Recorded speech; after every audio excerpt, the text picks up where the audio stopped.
সারা রাত মোবাইল টিপে সকাল 9টা থেকে মোবাইলের মাঝে চার্জ নাই, মোবাইলের মাঝে চার্জ নাই। এবার মাইকিং চলে সকাল 8টা থেকে বিকাল 4টা পর্যন্ত কারেন্ট থাকবে না।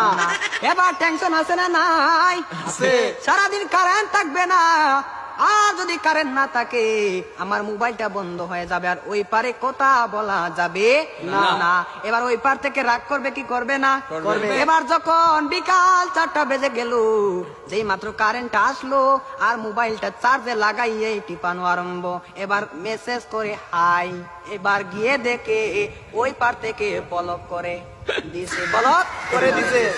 এবার ছেলেটা তো টেনশনে আছে, আরে ব্লক করে দিল, আমাদের তো ভালোবাসা কোথায় গেল?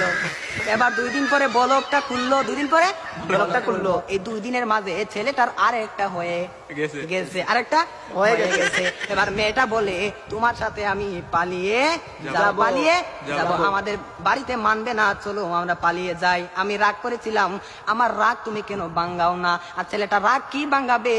এই 2 দিনের মাঝে আরেকটা কপালের মাঝে জুইটা গেছে। ওই মেয়েটা বলে চলো আমরা পালিয়ে যাই, ছেলে বলে চলো।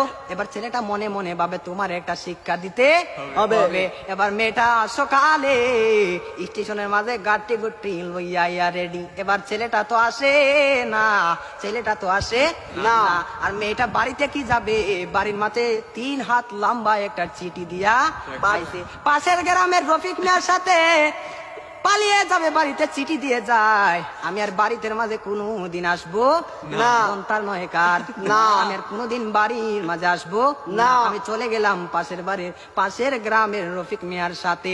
এবার রফিক মিয়া তো আর আসে না, রফিক মিয়া তো আর আসে না। এবার 1 ঘন্টা চলে যায়, 2 ঘন্টা চলে যায়, ছেলেটার মোবাইলে বন্ধ। মেয়েটা তো আর বুঝার বাকি হলো না, আমাকে চলে গেল ছাড়িয়ে, আমাকে ফাঁকি দিল, আমাকে ফাঁকি দিল। এখন তো মরা ছাড়া আর কোনো উপায় নাই। পরের দিন সকালে মাইকের মাঝে আওয়াজ শোনা যায়, সকলে পড়ি ইন্না লিল্লাহি ওয়া ইন্না ইলাইহি রাজিউন।